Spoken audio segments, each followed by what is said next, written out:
For months, I've promised to many people I'd make a comprehensive Axiom tutorial, and today is the day you finally get to see it. I know almost everything there is to know about this mod, and today I want to share that knowledge with you. I'm going to explore every tool in this mod, attempt to explore every feature, and quick disclaimer, I'll probably forget some things. But the documentation for Axiom is excellent if you want to have a closer look at some things. Here's what you need to know. This tutorial will help you understand Axiom if you are a total noob at building or a master using World Edit. Chapters have been added so you can skip around to what you need. We're not going to go in depth on Lua scripting, but we will cover it briefly. Okay, so when you open up a world with Axiom installed, you're going to get this slot right here in the bottom right of your hotbar. And this is called the builder slot, and you can get to this by just scrolling to it from any direction, or you hit 0 on your keyboard. And this also swaps between the states of the builder mode. And another thing you'll notice is when you are just in your regular hotbar and you hold left alt, it'll show up this screen right here. We're going to get into this in a second, but first we'll get into the builder tools. So the first tool is pretty simple. It's the move tool, and it does what you'd expect. It moves things. And you can see in the middle, we've got that little icon saying first point, left click. And so if you left click, sure enough, you get your first point. And then if you right click, you'll get your second point. And now what you can do with this selection is you can then move it up and move it around and scroll it. And once you move it around, you can also middle click to move your selection over to there. And this light gray glass you can see is where your selection was, and then this little visual is where your selection will go. So then let's right click to confirm, and you can see that this moved here. Pretty cool. Very important, if you want to undo any action, you just hit Control Z and it'll undo it for you. One more thing about the move tool is when you have your selection, you haven't moved around yet, you can click the middle mouse button to extend your selection out. So just wherever you click, it'll extend the nearest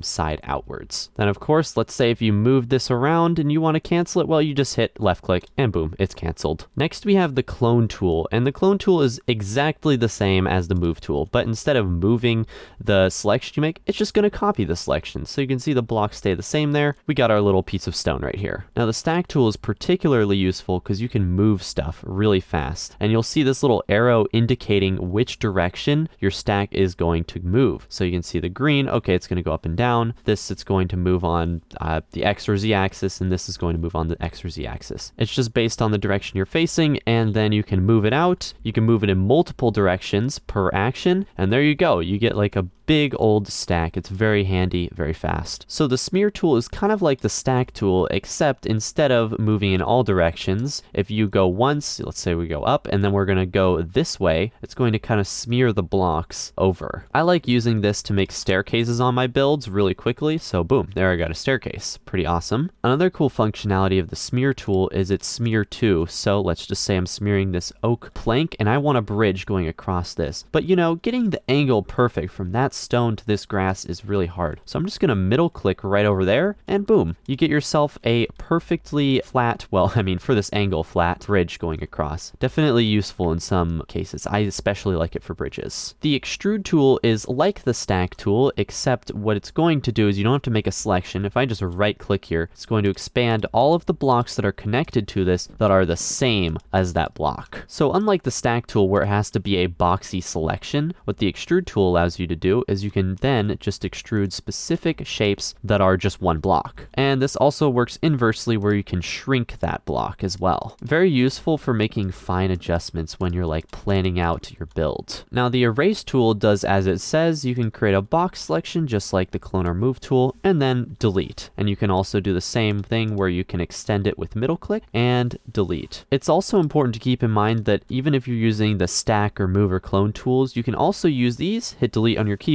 and it'll delete them just the same. The additional functionality is that if you right click with the erase tool, it'll erase the connected blocks. But keep in mind the amount of blocks that you erase when hitting right click is not adjustable, and it's pretty small. The final tool, and arguably the most confusing for people to get a grasp of, is the Symmetry Tool. And you can place this symmetry on any of these 9 spots on a block. So it just works in like imagine there's a crafting grid on this stone block. You can place a symmetry on any of those. And what you can do is you can hold Control and nudge the symmetry. So just translate it across all these different points. So this gray dot, the reason we're moving it though, is because you got to imagine this is the center point. It's looking at this as the center point of a hypothetical giant sphere. The way you activate this is you have to hit Control R or Control F, and this will enable different axes that it's going to mirror and rotate. So let's start with the rotational symmetry. So right now the symmetry is in a 2D plane, so it's only affecting the X and Z coordinates, not the Y coordinates. And you can see that by the green here. If we wanted to affect the Y coordinates, we would hit Control F and do that, and you can see it's going to affect the Y coordinates, but let's not worry about that for now. What we're going to do is come over here and place in a rough circle, and as you can see, I only had to build a quarter of this rough circle. What this is essentially doing is rotating our placements on each side by 90 degrees, and then again and again until it reaches a full circle. So then this makes it really easy to build things that, well, are symmetrical. That's why it's called the Symmetry Tool. If you wanted to speed up this process even more, you can then mirror these on the X and Z coordinates, and this is going to make it so you have to place even less blocks. Really, there's a lot you can do to play around this, but what's happening when you hit Control F is it's going to look at this side, each side of this, and it's going to mirror whatever you do on this side to that other side. Boom, just like that. And then of course, it's important to remember that right there is the center point. So obviously if I put something here, nothing's going to happen because it's on the same axis as the symmetry. And what's really cool is this works in 3 dimensions, so you can flip this in every other way. And I guess if you wanted to go for the world record conduit builds, you could go for that. Now, let's say you're building a kind of symmetrical build, but you want one of the sides to have a window. You want a window on this side of our diamond tower.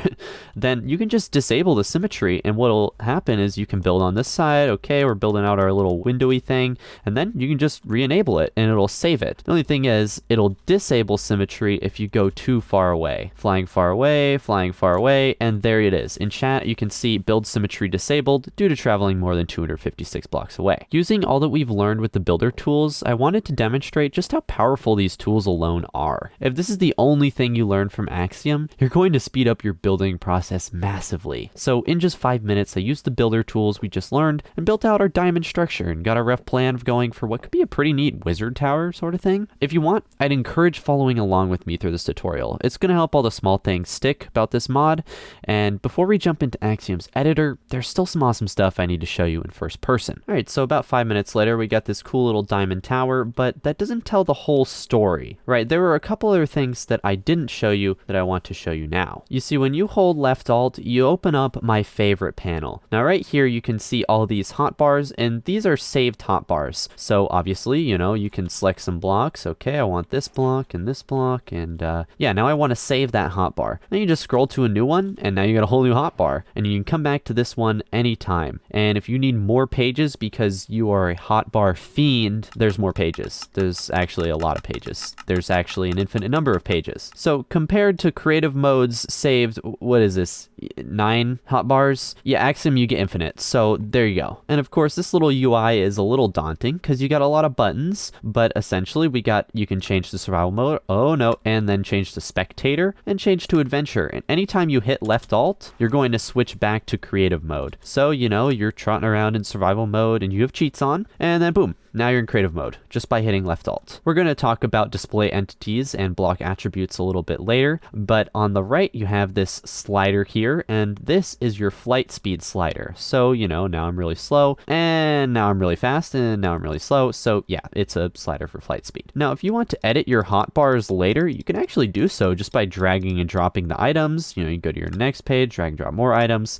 And what you can also do is if you want to get rid of items, you know, just drop them in this destroy item box right here. On the left here, you'll see all these buttons. I had a few of them enabled, but we're going to go through these one by one. So we've got no clip, and what this allows you to do is fly through blocks. So it's a little bit of an alternative to switching to spectator because you lose your hotbar and stuff, and you can't really adjust your flight speed as much. But with this, you can just stay in, and you'll have all your hotbar and stuff, but be able to go through blocks. Next, we got angel placement, which allows you to place blocks in midair, and this is really useful if you want to build anything flying, really, because it allows you to get a nice base started. It even has this cool little visual to show you exactly where that block is going to go. Then we have fast place, and I'm going to pair this with infinite reach, which removes the reach limit. So infinite reach removes the reach limit. You can now reach over there. You see that rose bush? It's broken. I can break that rose bush over there. Infinite reach. And fast place lets you place blocks very fast in a controlled manner, as it says. So essentially, I can just hold right click. I'm actually going to do this not near the build. And you can place blocks really fast. I'm just holding right click. This is really useful if you need to build something very fast that is kind of tedious. I use this all the time, absolutely all the time. In fact, I pretty much always have it enabled, along with this other feature, Tinker, which basically makes your hand a debug stick. Now, usually how a debug stick works is you have all these block states, and you can change these block states by just punching and clicking and doing all that. But with the Tinker hand, I call it the Tinker hand, but with Tinker mode, you can actually just change all these individually by looking at it and changing it. So I want the furnace to be lit. Let's say I want this to be a slab now. Now I want it to be a triple or corner stair. And you can get really specific with this, just like the debug stick, but I think it's in a much more controlled manner, as it says. Next, we have no updates. And what this will do is it'll make it so, well, you know, you break something and it just won't update any of the blocks near it. So you can get some cursed items like this, and you can get some interesting things going on. Like here, you can see the redstone dust is just not going to update. So then let's flick this lever. If I just break it, we're gonna have some really cursed things. It totally looks like the game is breaking, but if you just go ahead and disable that, everything's gonna turn back to normal. Then there's force place, which allows you to pretty much place anything anywhere. So you know how rose bushes can only be placed on grass? Well, not anymore, because, oh yeah, you have to pair this with no updates oftentimes, because once you place something down, it's going to update the blocks around it, thus updating itself. So yeah, you usually have to pair those two, and you can get some pretty cool combinations. Definitely very powerful for building. Now, replace mode is the next one down, and this one is actually really special, because I would say it is the most powerful thing about Axiom, period. It's so powerful, you can bind it to a keybind on your keyboard, and by default, it's R. And what you'll notice when you're highlighting blocks with this enabled is that it's going to highlight it with that selected block. And yeah, so if you just hold right click, you can instantly replace blocks, just like so. And so if you want to be fast at coloring and texturing your builds, then this is the way to do it. Finally, we have Bulldozer, and this is the opposite of fast place. Well, you get fast break, and just by holding left click, it's as if you have a netherite pickaxe with efficiency 5 and a haste 2 beacon. But there's still a little more I want to show you with builder mode. When you're in this little menu, you'll notice this little toolbox, and these are a bunch of additional settings that are going to help you out. So I personally like having my flight momentum at 10%. What this will do is make it so your flight momentum, the stuff that makes you like kind of slide when you're flying, is not really there as much anymore. I like this low because it allows me to get to different details fast and very accurately. We also have flight direction, and flight direction often works horizontally, as it says, where you're just clicking the W, A, S, and D keys, and that's moving you on the X and Z axis, and then the space and shift keys move you up and down. But if you change this to camera, what it's going to do is it's going to move you in the direction you're facing instead. Some people like this, I personally don't. Next, we have type replace, and with this enabled, what it's going to do is change the replace mode slightly. Here you can see all these different cobblestone variants, and with type replace on, what it's going to do is replace all the block types, so all these cobblestone block types, with whatever your selected block is. And so, yep, we've got mossy cobblestone. I'm just holding the mossy cobblestone block, and it's going to replace all of those. Now, of course, if you hold something like lime wool, for example, well, there's obviously no stair and slab examples of this, so it's just going to replace them all with the full block. Next, we have the minimum brightness and liquid opacity sliders. Now, the minimum brightness is pretty much just brightness. I actually have a mod that overrides that though, so you can't really see that in full example, but pretty much it's just the brightness slider that you have in the video settings. Now, liquid opacity, this is a unique one because, well, it's going to change the opacity of liquids. And there you can see I usually have my liquid opacity at 80%. I like seeing through the water a little bit, but not all the way. Show key presses is pretty simple and self-explanatory. You can turn this on and you can basically see all the key presses that are being pushed in the bottom right corner there. This next slider is the infinite reach limit, and if you don't want to reach all the way across the world, then you can enable this to change it to a lower block amount. I generally just keep it at infinite because, yes, I want to affect that tree way over there. Yep, I really do, yes. And this button here, show key hints, well, it's going to show hints in the bottom right corner when you're using certain tools. So let's just use the move tool here, for example. And if I move this up, you can see in the bottom right corner, it's going to give us hints on what we can do. So of course you can flip things and you can rotate things. I think I actually forgot to mention that about the move tool. And so if you want to know all the capabilities when you're using a tool, then this is definitely the way to do so. Now, before we go on to the entity gizmos here, we actually have to talk about the display entities tab right here. And this allows you to spawn items and blocks that just completely ignore Minecraft's grid system. You can do a lot with display entities. In fact, you can do pretty much anything. There's some cool creators who have done some awesome things. You can go look at this resource called BD Studio, and they have a lot of cool creations people have made. And I've also made a video about display entities, so you can go watch that if you want. But I'm going to explain to you how they work just briefly here. So you can summon item displays, block displays, or text displays. And block displays, let's just summon 2 of these blocks. What you can do with both items and blocks is you can change the scale, and you can change the rotation of them, and you can change where they're located in the world. And you can create some interesting creations. I have no idea what this is, but I want to show you what you can do when you right-click one of these gizmos. There's a lot of options. Most of these are for if you're into map making or if you're into command block creation. So for all my command block people out there, you can actually copy the summon command. And if I give myself a command block, I can go ahead and paste this in here. And sure enough, when I flick this lever, you're going to see that there is a block display right there. There it is. Now let's say you want to combine these 2 display entities into one, and you just want to move this whole group around. Well, you can do that. You right click and you hit grouping right here, and you can set the range. This number here is in blocks. And then once you are done setting your range, you hit group with nearby in range. And now as we move this around, they're both connected to each other. And just like before, you can actually copy the summon command, the coordinates, the transform command. You can reset the scale, you can reset the rotation, you reset the translation, you can reset everything, and things will still stay connected. It just modified the andesite block, which we moved around a bunch. And if you want, you can edit this with numbers, and if you want, you can edit the transformation with numbers. Now, if I go here and I hit additional settings, there's a lot of stuff here that's mostly useful for map makers, but what I've noticed a lot of builders have, sometimes certain faces on their blocks will turn out to be completely dark, which is obviously not what you want. So we go to edit properties and then additional settings, we override brightness. Then you just change this block brightness all the way to the max, and you're never going to see the block shadows get messed up. And also keep in mind, if you already have a group of blocks, and let's say we want to add a sword. So we want to add a diamond sword to our little our little thing right here. And if we just hit this, group within nearby range, and now what you'll notice is it's actually broken. It breaks this. And what you will see though is that these stayed connected, but not this one. It's kind of weird, but essentially what you have to do first is you have to make sure you ungroup these. So if we go here, grouping, we ungroup children right here. Now you can see all of these as separate gizmos, and let's put our diamond sword into there, and let's like rotate it, make it look really cool. Then we group, then we set our range, and we group within nearby range, and there, now they're all connected. If you want to delete a display entity, you can hit delete on your keyboard or backspace, or you can also hit remove right there. Now, if you have a display entity in your world and it's in a finished build, you may want to hide this gizmo right here. Well, earlier I mentioned we would have to look at something in the toolbox, and that's because we have display entity gizmos. This button right here, when we turn it off, well, as you can see, it's going to get rid of those gizmos. Now, sometimes when you're making maps or working with command blocks, you want these entity markers here.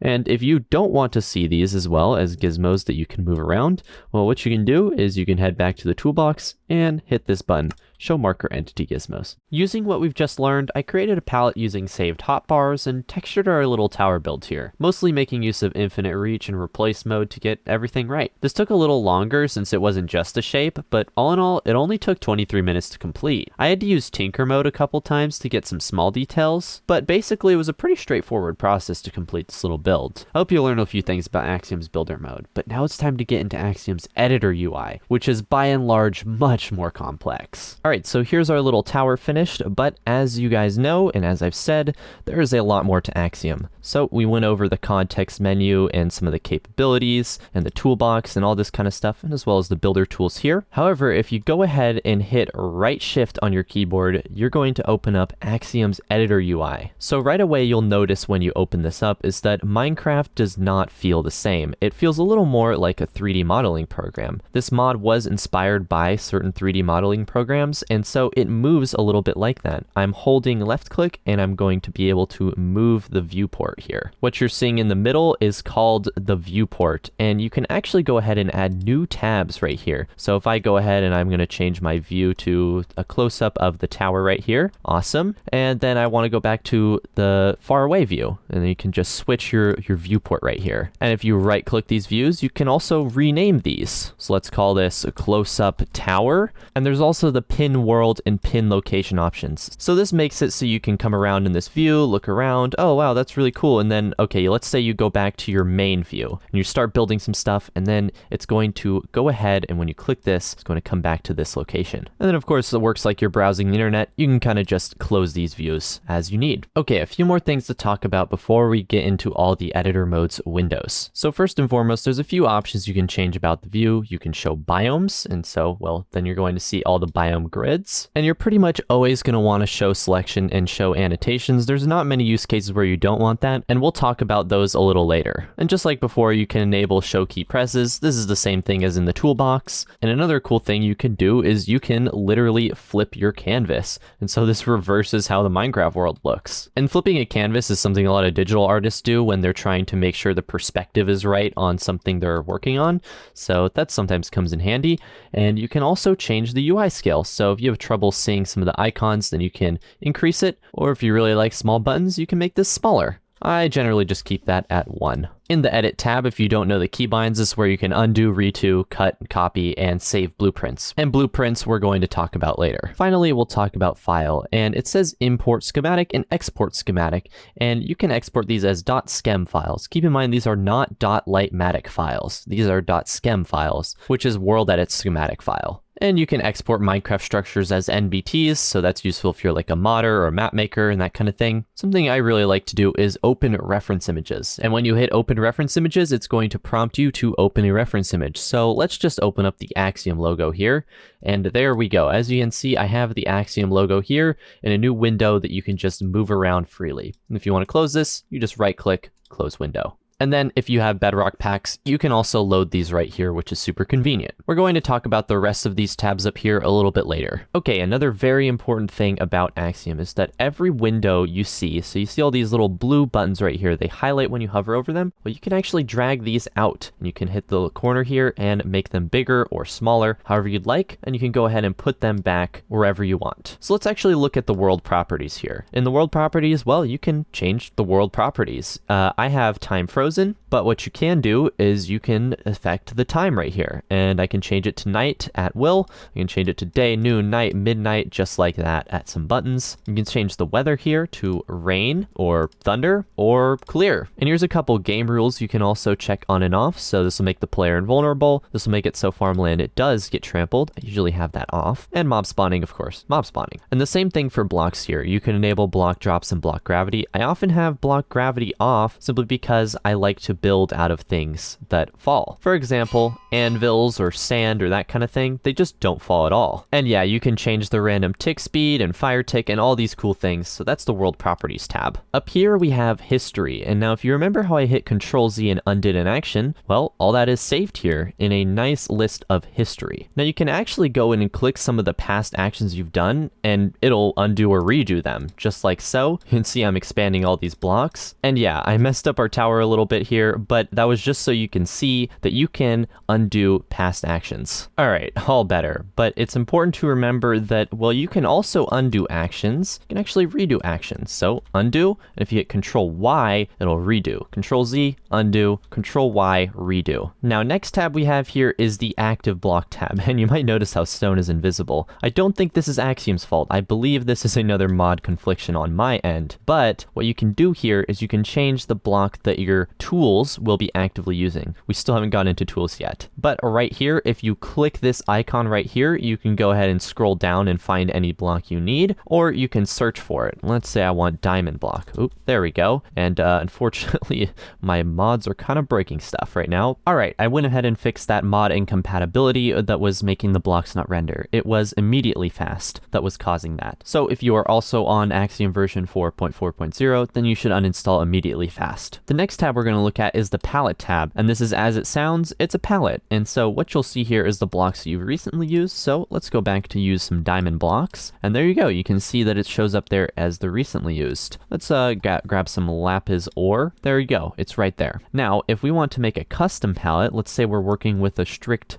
stone-based palette like you can see on our tower here or whatever. What we can do is right-click here, add a new category, and let's just call this tower palette. Now, what you can do is you can, first of all, you can drag stuff over here if you'd like and do it that way. You can also right-click your tower palette when it's dropped down, hit add new block, or you can add subcategories within. So let's add andesite because we use that block. And let's go ahead and remove lapis lazuli ore because we aren't using that. You can go ahead and add more blocks. Let's add some stone bricks. There you go. So yeah, this is just a useful way to organize your block palettes if you're working with a complex build. Now, next up here, we have the target info as well as the clipboard tab. These kind of come together, but first let's focus on target info. And well, this will give you info on whatever target you're looking at, which is sometimes useful if you want to see what position it is in the world, targeted block you're at, and the distance you are from a specific block. Useful if you're like, okay, I want a tower exactly 200 blocks away from this tower. Okay, so right there, it's 112, and then you can kind of just, oh, this is about 200 blocks away from that tower. Next, we have the clipboard tab, and if you didn't know, when you make selections in Axiom, which we're going to talk about in a second, you can see that we can hit Control-C and copy certain selections. And then, of course, if I hit Control-V, you can see that it's going to show up here, and there's our little copied mountain segment right there. Now, as we paste this in here and we can move it around with this gizmo, you'll see in the top right, placement options. Now, there's a few settings we can enable. First, I'm going to talk about keep existing, so all the blocks that are existing in the world. If you turn this on, what this will do is it'll make it so the selection you have will not overwrite what is already there. So you can see if I want to just like paste this into our tower right here, you can see that it's going to keep all the different tower blocks here intact because we had keep existing on. Obviously, I don't want that though, but you'll notice that also changed our selection here when we undid it. So what we can also enable is merge blocks. And what this is going to do, kind of do the opposite of keep existing and actually overwrite these blocks. Now, the interesting thing is what it's going to do, if you have both keep existing and merge blocks enabled, it's going to invert these settings. So let's just see what happens right here. And as you can see, it has overridden some of the tower here. Okay, I've copied our little tower roof here so I can show some of the other functionalities of placement options. What we can do is unlock rotation. Now, by default, if we go ahead and go to the rotation gizmos right here, and we just rotate it, it'll only work in 90 degrees. However, if we unlock rotation, what you'll now see is that, well, these can be rotated at any degree. So now we have quite the weird looking wizard hat tower that is curved. It is now facing a really odd angle. A couple other cool things you can do here is we can hit rotate and scale and rotate something mathematically or like very precisely instead of twisting it with our mouse. And there's a couple other algorithmic quality options. I just keep it on rot sprite usually. And so if I change our sliders a little bit, you know, we want some wacky rotation. You'll notice it says non-90 degree rotations are lossy. And what that really means is that some blocks might get deleted, some blocks might get overridden. It's just not perfect. And that's the little disclaimer there. And so if we rotate it now, we hit this button, well, there we go. We get our weird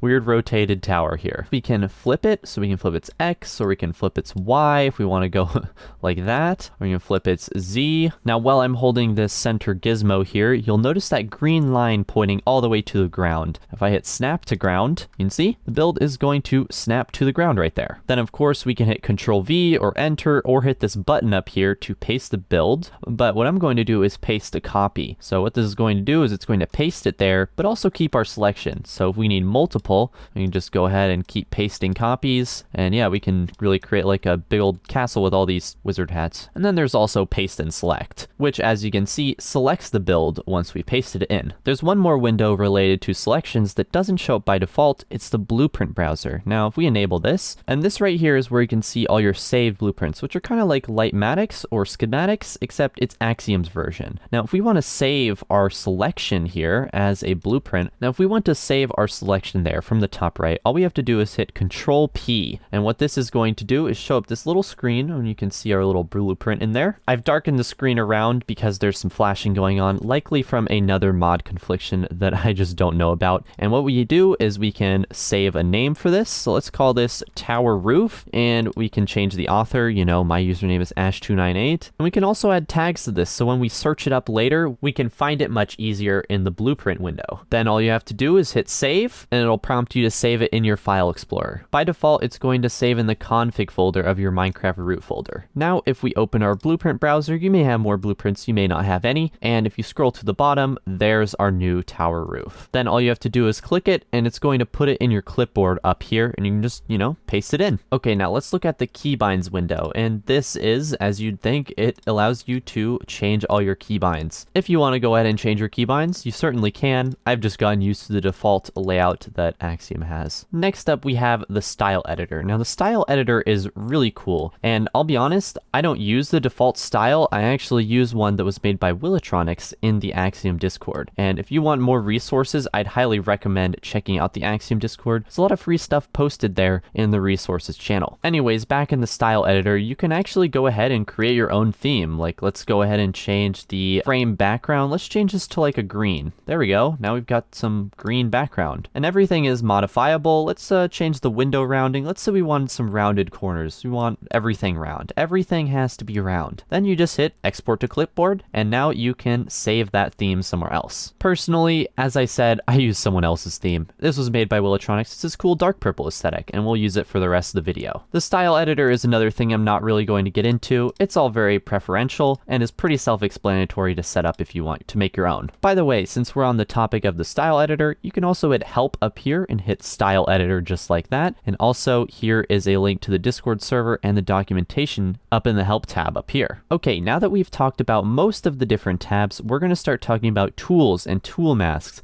This is the actual stuff that is going to help you building for real. Except one more thing I forgot to mention while going over the basic tabs is that you've got the speed right here, and this speed slider in the bottom right will let you, well, it changes your fly speed in the viewport, as well as you can pick block by just hitting middle click, and then it'll show up in your active block here in the right side. All right, now let's get into the good stuff. Let's talk about Axiom's tools. This is where the creativity comes in. This is really where the magic is going to happen. But for now, we're going to start talking about the selection tools first. Okay, so the selection tools we have available to us are Magic Select, Box Select, Freehand Select, and Lasso Select. So first, let's talk about Box Select, since I've already used it in this video. Now, how it works is you're going to have two positions, and when I hold right click, you can drag your right click over to another position, and this will create a box selection. And up there in the top left, you can see the tool options tab, and that's going to tell you exactly where the positions are of each corner. And by the way, you can also change the positions of these corners by dragging out the cubes or dragging out these arrows or these things if you want to go diagonally, these squares. So that works for both corners, and this middle one right here allows you to move the entire selection around, which also will get its gizmos once you actually select it. Now, one cool little thing I want to show you is that, say we have our selection out here and it's just got all this air in here. We don't want that air. What we can do is hit this shrink button up here, and then it's going to shrink it to the edge of our solid area here. It's also worth mentioning that if you don't want to right click, you can also do pause 1 and pause 2, kind of like world edit, and you just hit set button right here. We can set position 1 right over there, and then let's go over here and we can set position 2 right there. So that's another way to do it. And then we can even shrink it, and boom, we got our tower selected. There's also a couple selection modes you can choose from, and by default it's add, so that means you can add multiple box selections at once. So, you know, I've got the tower here, but let's say I also want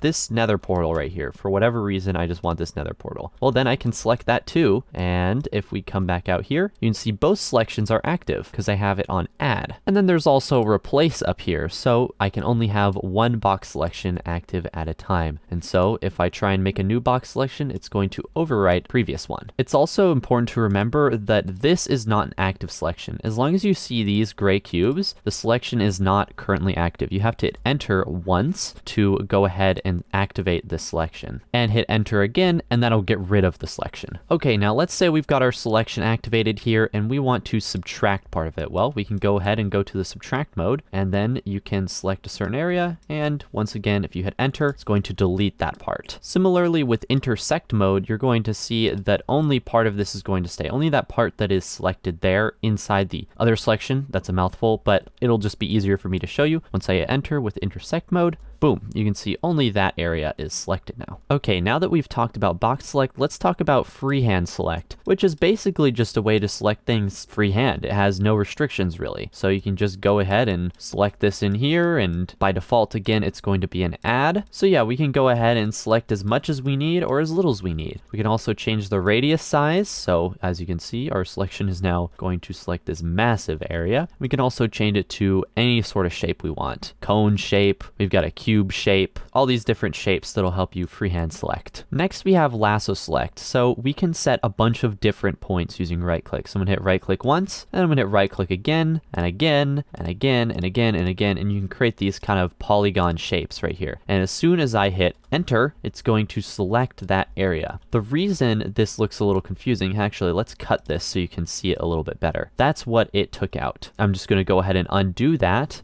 But what we can do with the Lasso Select is we can increase or decrease the depth. Now the depth is how far back it's going to select once you draw in your polygon. So now that we have a depth of 28, this is going to cut out pretty much the entire tower right there. It looks like this tower now has blown up from the middle. You can also hit this little checkbox called include non-solid. So it's going to include non-solid blocks, specifically air. So if I make my little selection here, okay, and I hit enter, you can see it's going to select everything behind it too, to a depth of 28, because it also included non-solid blocks. The final selection tool we have is Magic Select, and by default it'll be on block, and what this is going to do is it's going to select all blocks of the same type, including block states. What this means is I can select specific blocks, so I want to select all this smooth stone, or maybe I want to select all this tough, or I want to select all these stairs, and it's going to choose which ones are connected to it. And by all block states, that means that it'll also select things like stairs that are right side up and stairs that are upside down. So all block states. Now let's say I want to select all magenta terracotta on this tower, but as you can see, it's only going to select part of it. It's not selecting this magenta terracotta over here. Well, we can increase the range right here, and we can increase this up and down to a maximum of 5. So once I hit this, boom, it's going to select all the magenta terracotta, because as you can see, there's only 2 blocks between there. That is less than our range of 5. Now I did say that was a maximum range of 5, but with any slider, any number you see in all of the tool options, you can actually hold Control and then left click, and you can type whatever number you want. So I can hit 999. Now our range is massive. The limit slider here is also pretty important, because you can limit how many blocks it's going to look at. Now if I just go over to the land here, you can see when I select like grass blocks, it selects a lot of grass blocks. That's because our limit is 1 million. However, if I slide this limit down to like 81, you can see it's only going to select 81 grass blocks here in the distance. There's a couple other things to keep in mind with Magic Select. So if you notice, these 2 granite walls are different block states. So by default, I select that, it'll select both of them. However, if I change this compare mode to block state, it's only going to choose the one with the same exact block state. So I can only select granite walls of this type of block state. And that of course works with other blocks too. So like this is only selecting western facing stairs right here. See how these stairs are all facing that way? Well, it's not going to select this one because that one is facing east. Next, we have the solid compare mode, which is only going to select solid blocks. So if you look really closely up here, you can see that this candle, because it is not a solid block, did not get selected in our tower. Some examples of non-solid materials would be glass and candles, as we saw, or like rails, torch flowers, flowers, shrubs, or shrubs like mushrooms or flowers. Next, we have the material compare mode, and this is going to select all the same type of material. So as you can see, we have tough brick stairs and tough blocks here. So those are different blocks, but because they're from the same material family, you can see that our selection is going to select all of them. And then of course we have the any compare mode, which of course is going to select absolutely anything,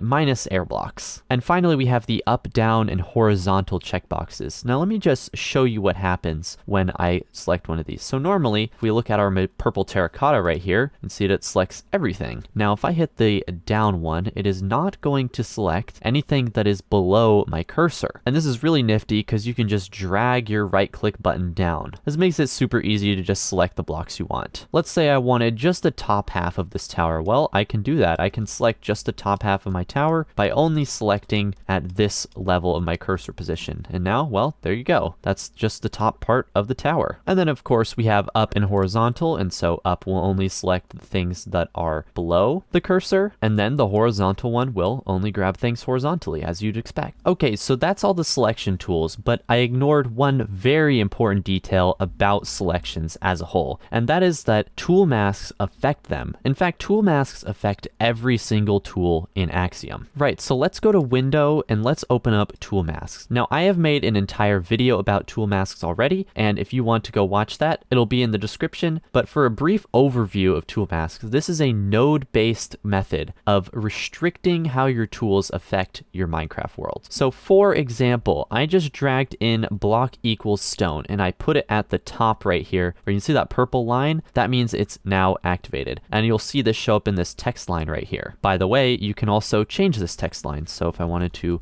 make that andesite, I could, but for simplicity's sake, let's go back to stone. And what I'm going to do is I'm going to show you that now my selections will only affect stone. So if I try and let's say I want to copy some of this mountain, but oops, I accidentally grabbed a bit of my tower. Well, watch what happens. Because I have that tool mask of block equals stone enabled, it is only going to select the stone right there. So just to recap, tool masks affect every single tool in Axiom's editor mode. They do not, however, affect the builder tools. That is an important thing to remember, but everything you see right here. This means that only stone can be affected in my world right now. And what we have here is a bunch of different logic and different masks that make it so we can change very specifically how certain things affect our world. Again, to reiterate, I've already made a video about tool masks, so you can go see that, but we'll quickly go over every single one of these nodes. Okay, so to start, we'll look at block equals. And once this is up here, the only blocks that can be affected are the ones that are here listed. And in this case, it's stone, but you can change this to any block you'd like. The above equals node will only affect blocks if there is stone above it. So for example, if this dirt I wanted to change, it'll have to check the block above it. If it is stone, then these dirt blocks can be changed successfully. However, if you want to change this dirt block and there's no stone above it, then it will not get affected. Then we have the below equals, which is the same as above, except it'll look below. The near equals block will look inside of a radius around the certain block. What this means is if I want to change this dirt block, it's going to have to look around it in a radius of 1 if there's any stone blocks. Of course, there are no stone blocks, so this dirt cannot be affected. But if I place one right there, inside that radius, there is definitely a stone block. Now, we can change the size of this radius as well to like 5 or like 10. So for simplicity's sake, let's make this 3 and let's change these to spruce planks. Now let's put that over to the side for now. And if I go ahead and look here, the blocks that will be affected, they have to be near this spruce plank. So if I try and change something over here, not going to work. But if I try to change something over here, oh yes, absolutely, it is going to change that. And that's because we had spruce blocks near that radius. Next, we have the neighbor equals node, and this is simply going to check if the neighboring block, the one directly touching this block, is stone, or any block you choose to put here. The adjacent mask is going to do the exact same thing, except it is only going to check horizontally, so it is only going to check in the X and Z coordinates. The biome equals node is going to check if the biome matches the current biome. So if I want to go ahead and only affect, let's see, desert. Well, there is no desert nearby, so nothing can get affected. You can just see it's going to not work at all. But how about we change it to ocean? Okay, so there is some ocean nearby. Now if I try and select this, okay, well let's select a big old area and you'll see that only the ocean gets affected. And it looks like the edge of the ocean is right here. Next we have the y equals node, and it's actually not just the y equals node. You can select not or less than or greater greater than or less than or equal to or greater than or equal to, and this is going to check that y coordinate. So if I want to affect blocks that are only greater than y level 100, so we'll say y level greater than 100, then now only blocks that are up there will get affected by our tools. So let's put this to the test. I try and select something below 100. Ooh, that's not going to work. Now let's try and select something that's above 100. And yes, it is going to get it selected. Next, we have the angle node, and this one is a little bit more complicated. Minecraft is a game of blocks,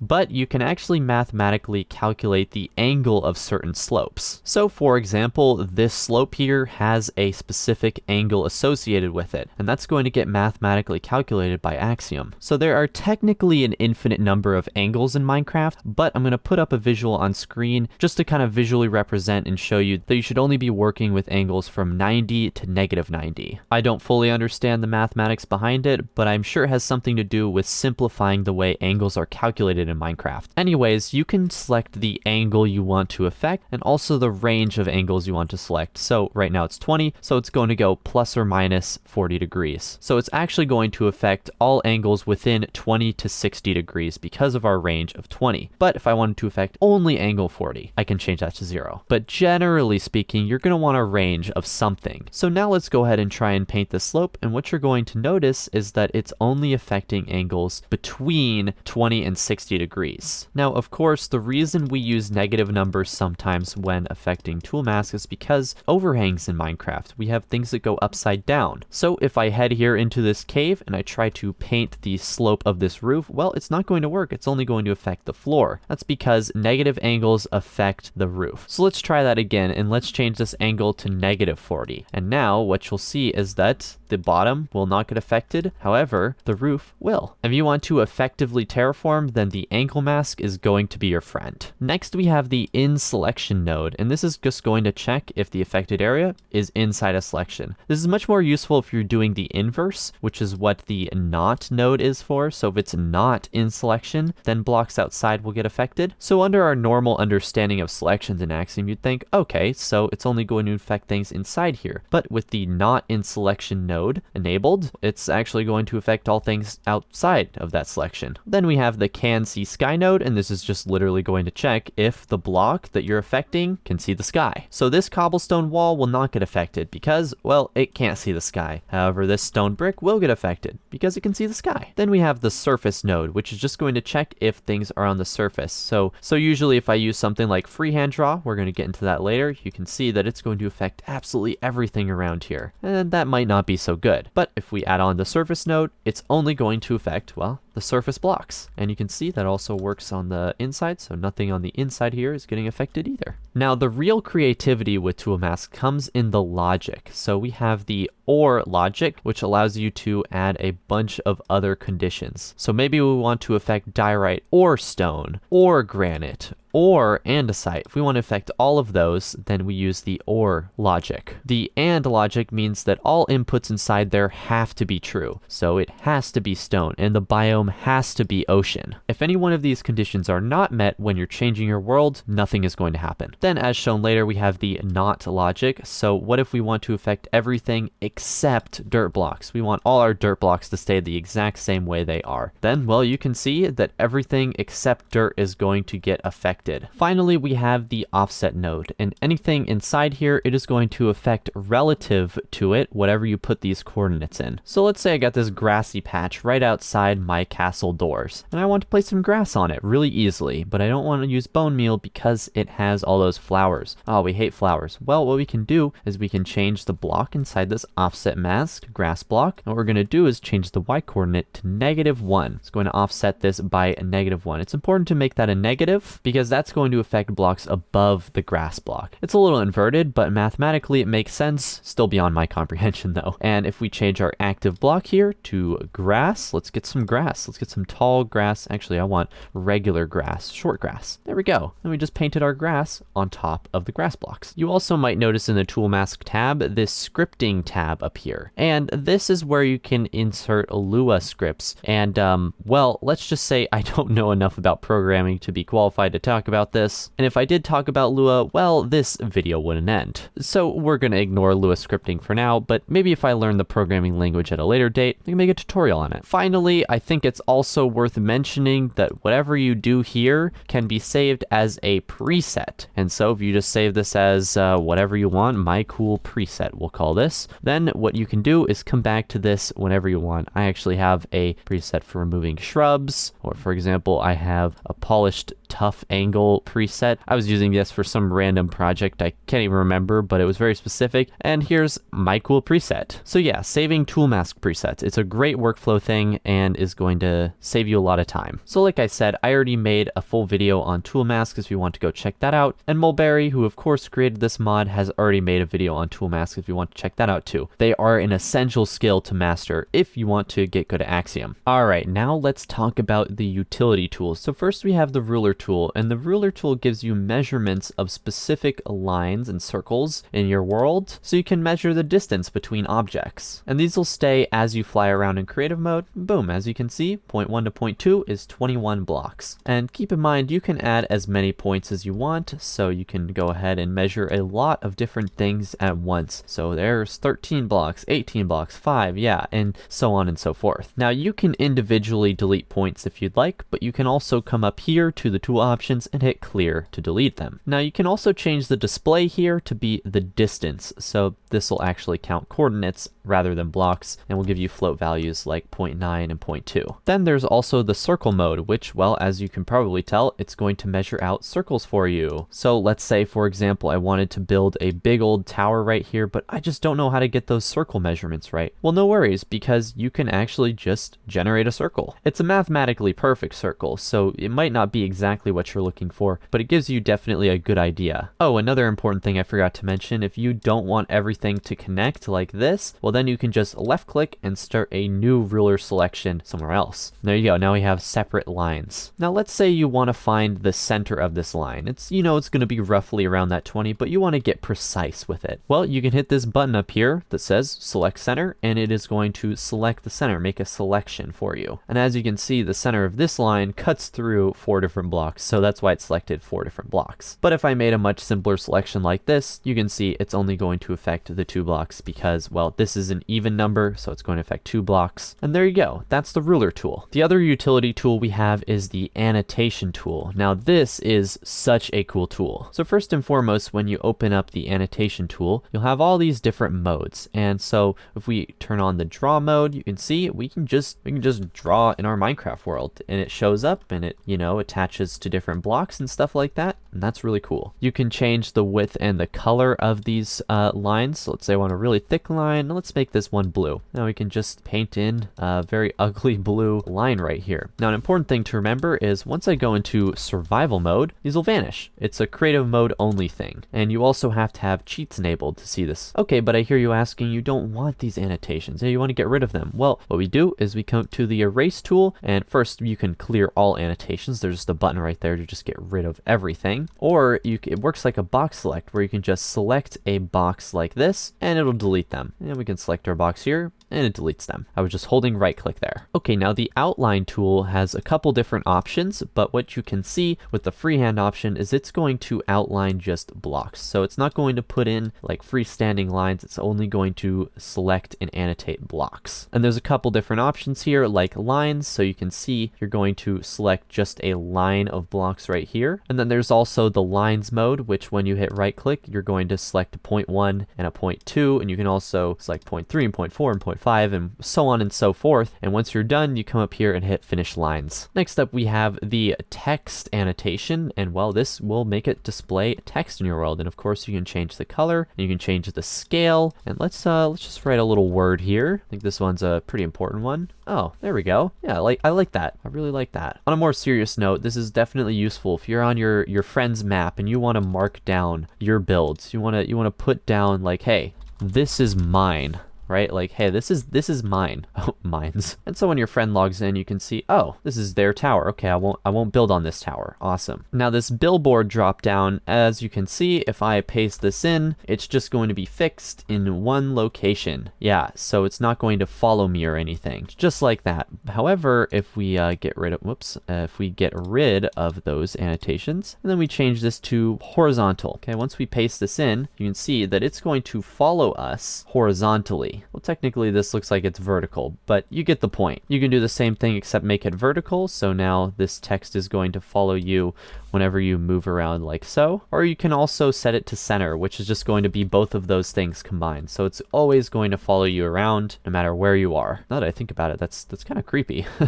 The text is just going to follow you around wherever you are forever and ever. Now I've already shown you what the move does. Any annotations you make, you can just move around when you select this tool. So let's talk about image. Now by default, if I just go ahead and paste in an image, well, there's gonna be nothing there. I mean, I haven't added an image URL. So what you can't do yet is you can't upload images from your own computer. You have to put it into a URL form. How I'd recommend doing this is heading over to Imgur and just uploading one of your own images. So let's take one of my emotes and we're just gonna drop this here. And once you see this upload complete, you just open the image in a new tab. And once you have opened this up in a new tab, you can just copy the URL. Now that we've copied the image URL, we can paste that there and you might see, oh, nothing showed up yet. Well, that's because we have to now add in our image. And there we go. And again, you can change the billboard so this looks like it follows me around everywhere I go. I'm just always constantly thinking always. Or you can also change its width, but you might notice it's not changing itself when I slide this slider over here, even though I have the URL there. Because what you have to do is you have to go to move and you have to select it first and then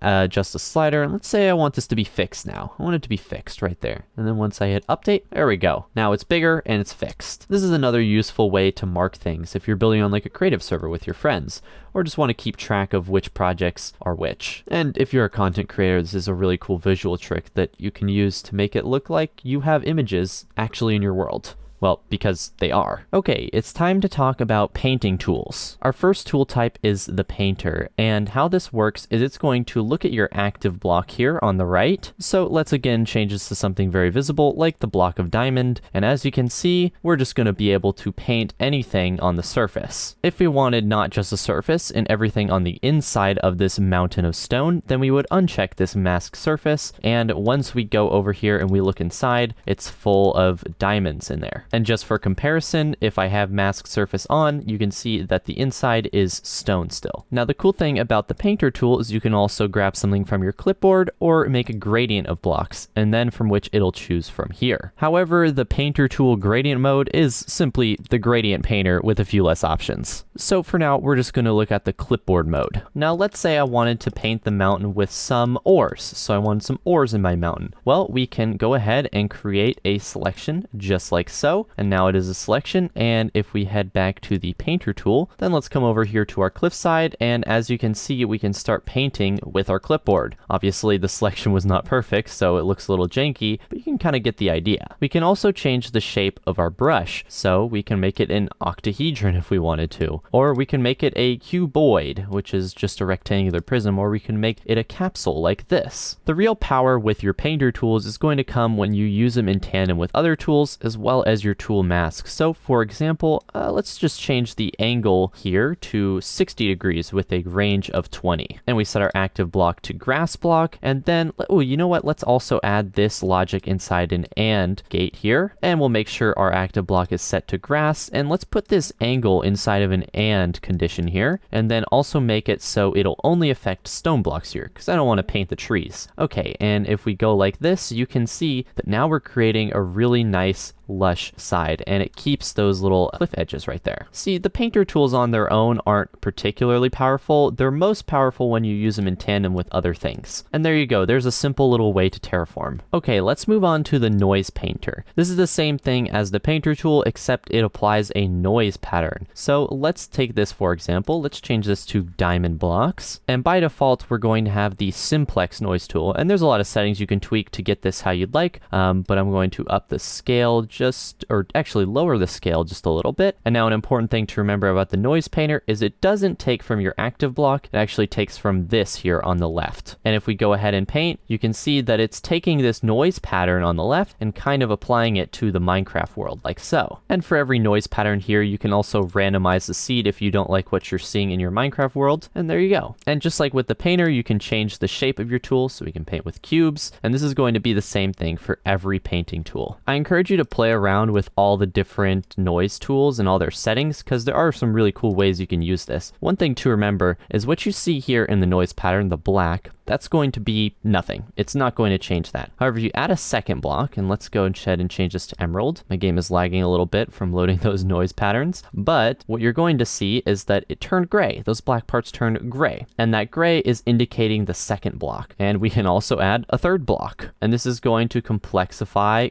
is that even a word? Is going to make your noise pattern even more complex, and so potentially you can add more texture to it. And that's the Noise Painter. It allows for a lot of creativity. I really encourage you to play around with these, see how they're affected by tool masks, see how you can use them in tandem with other tools, because that's really where Axiom shines. That's really where the creativity comes from. Okay, now let's talk about the Biome Painter. And what this does is it lets you paint biomes. Now, as of a recent Minecraft update, it was either 1.18 or 1.17, biomes are now three-dimensional, so they don't always fill vertically like you see here. That's just how Minecraft generates it. But let's say I want to make my tower in a jungle. Well, I can actually do that, and it's not going to affect everything vertically. It is going to affect everything that you paint. And just so you guys can see, if I take some oak leaves, you can see that they are a beautiful lush green as compared to out here when they're much less lush up there. Now, of course, sometimes you want to paint the area both below your tower and above your tower, for example. Well, you can just hit this fill vertically checkbox right here, and when you paint, it's going to go all the way up and all the way down. If you aren't a fan of this visual grid overlay, then you can also check this box right here, or uncheck this box, and boom, now it's gone. Now let's talk about the script brush, and this is without a doubt the most complex tool in Axiom. It allows for the most complicated brushes and most specific brushes that you could possibly want. Just like normal, you can change the shape and the radius of your brush, but the reason the script brush is so complicated is because it makes use of Lua scripting, which is a programming language. And I am way underqualified to explain to you Lua scripting, and there are much better videos out there that can explain the programming language for you if you want to make these brushes yourself. However, there are presets here that you can load. Some of them are in Axiom by default, and some of them, which I'll show you in a second, I actually got from the Axiom Discord. So let's look at this one. It's called Grass, and this is a default script brush. And just to show you, this is what the full script looks like. And of course,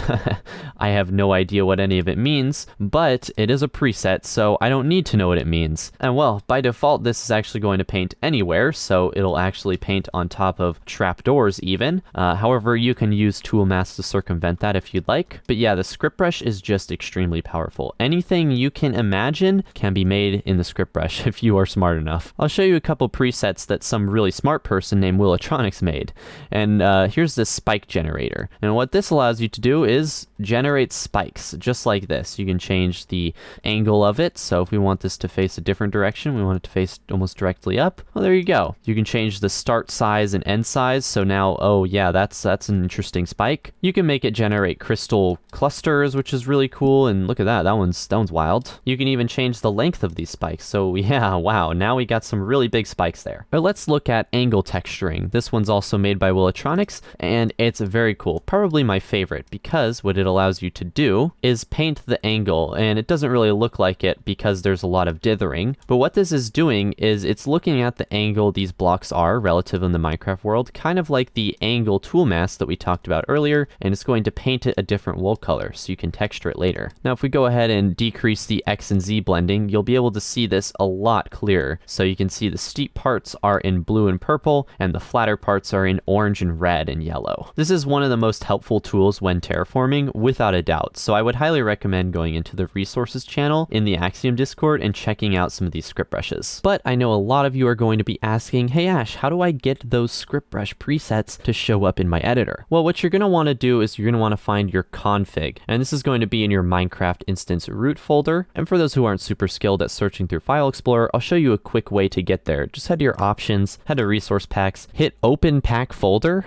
And then once you're in the resource packs folder, just go back 1. And there you are, you're in your Minecraft root folder, and then you can head up here to config. And once you're in config, you go to Axiom, and then you go into tool presets. Once you're in tool presets, you'll see this one called script brush. And right here, this is where you're gonna put your .nbt files that you may download from someone, or you may have made yourself. As you can see, I have a lot of NBT files, and a lot of these are actually made from the Axiom community. So once again, go join the Axiom Discord. There's a lot more I could show about the script brush, but if I showed off every single script, then, well, we'd be here a long time. For now, let's talk about the Gradient Painter. And the Gradient Painter, well, it lets you create gradients. So let's do our diamond block and emerald gradient, just so it's easy to see once again. And you know what? Let's add in some lapis blocks. So what you'll see here is there's some sliders. You can adjust the distribution of blocks here. And then 0.2 is going to be the last block in your gradient. And then once you hold right click on this last one, you can see that little percentage ticking down, and there we go. Now you can see our little simple gradient. Now, of course, this gradient isn't very blended, and that's because we haven't really changed the gradient's interpolation. So if we change this to Bezier, you can see that it's going to be a lot more blended, just like that. There's a lot more dithering is what we call that. But you can also make this linear, which is going to just be pretty simple. And what I had it on is nearest. This makes it so there's no blending. And another little setting you can enable is clamp to edge. Now, wherever you hit your first right click and your second right click, it's going to make sure it doesn't go past that point. So as you can see, it's not going any more past that. Now, what we were working with is the plane gradient shape. If we change this to the sphere gradient shape, instead of point A and point B being a linear path, point A and point B, that's going to define the radius. So as you can see, it's going to make a gradient inside a radius that you define by hitting right click twice. And again, you can enable the type of interpolation you like and, you know, get some cool effects going. And those are the painter tools. Now I'm going to go ahead and use everything we've learned to create a little bit of terraforming in this area right here. You're going to find that with what we know so far, we can't do much, and that's because we haven't explored the drawing tools. But let's see what can be done with just what we've learned so far. The first thing I wanted to do was spruce up the area around our tower. So I removed all the trees, shrubs, and ruined portals in the area using tool masks. Then I used the angle texturing script brush that Willotronics made to paint every angle of this mountain,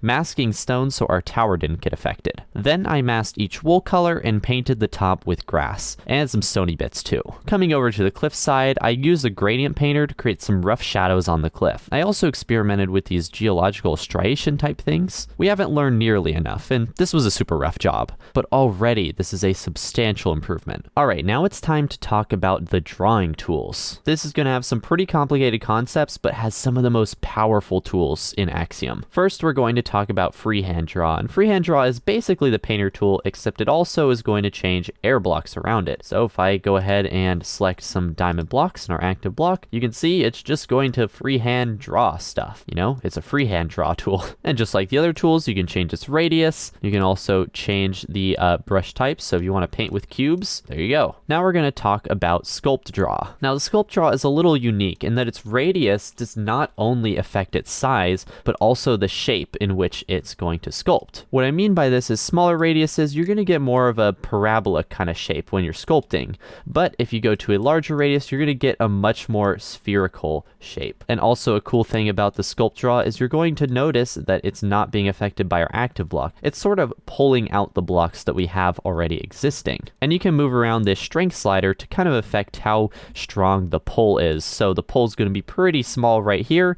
And if we go all the way up, you can see, well, it's going to pull these blocks out quite a lot. You can also invert the Sculpt Draw so that instead of it pulling things out, it's going to kind of melt things inward. You can also check this mask Y part, and this is going to just, well, mask the Y coordinate so that the X and Z is not going to get pulled out. It's only going to pull up and down. So you can see that I can't really change much over here because the Y is masked, going to just affect up here. Now denoise is checked by default because when you have it off, the shapes that you pull out are going to be a lot less smooth, and so with it on, it just kind of smooths it out and has a better algorithm for that. The rock tool is very similar to the Sculpt Draw, it's just a little bit different in its functionality. First of all, this one you can actually change the type of shape you have, so you can get sphere shapes, you can get cone shapes, or you can get cube shapes, and they'll all make this sort of rocky look right here. There's then the noise radius and noisiness seeds, so obviously if you want want your noisiness to be lower, then you're going to make it lower. It's going to be a much smoother shape. You can also change this to be higher, and it's going to be a little more noisy. It's hard to show here, and that's because you also might want to affect the smoothing standard deviation. And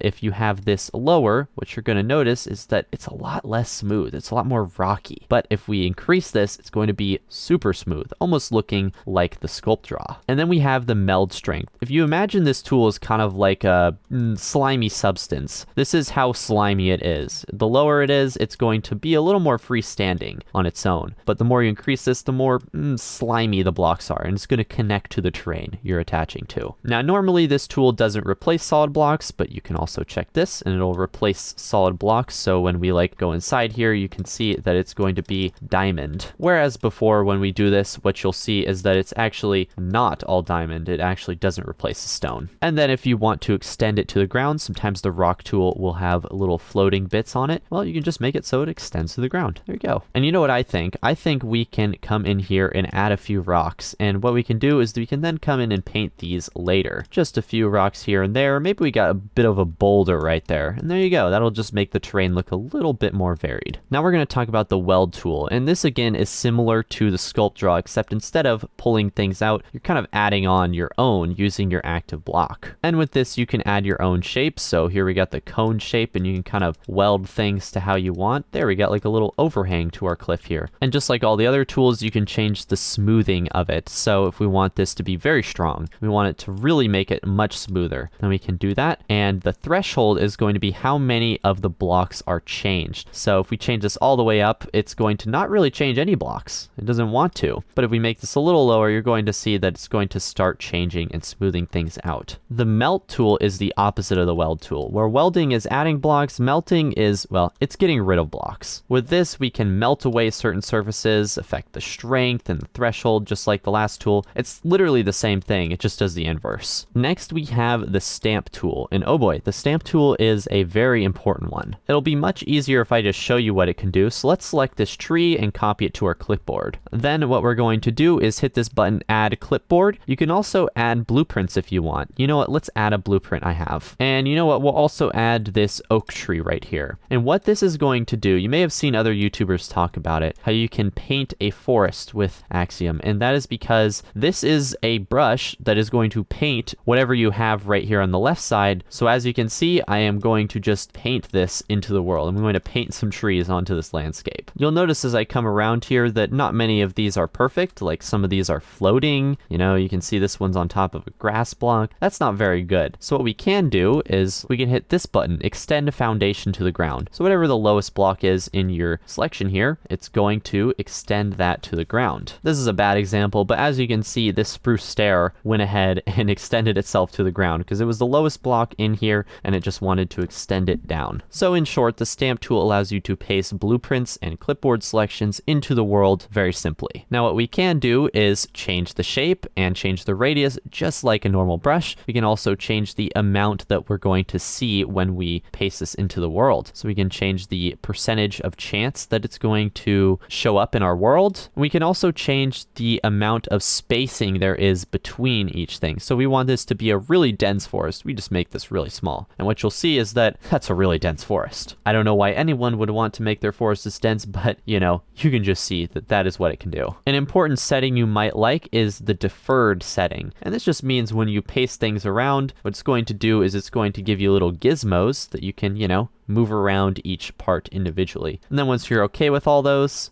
you hit enter. I'd suggest keeping these modifiers on, but if you don't, you can make it so it will not randomize the yaw and the XZ flip. So with these modifiers, it's just flipping and rotating the blueprints around to make it more random. But of course, you can disable those if you don't like them, and it'll not do that. So that's the stamp tool in a nutshell. Let's talk about the text tool. Now the text tool, it generates text in blocky form in your world. So if I just type some text here and I go ahead and paste this right here, well, you can see that it's going to show up a bunch of blocks that display our message. And you can also change the direction of this. So if we want this to face the positive Z direction, well, then we can do that. And now it's facing that direction. We can make it face the negative X direction. It just won't work on the Y coordinate. You can also change the size of the text, and this is going to scale the blocks as such. So the bigger they are, the more detail they have. And also, yes, this does work with slabs and stairs. So if I change this to stone, you can see the rasterization. You're allowed to use full blocks if you just want full blocks, or if you disable this, it's going to smooth everything out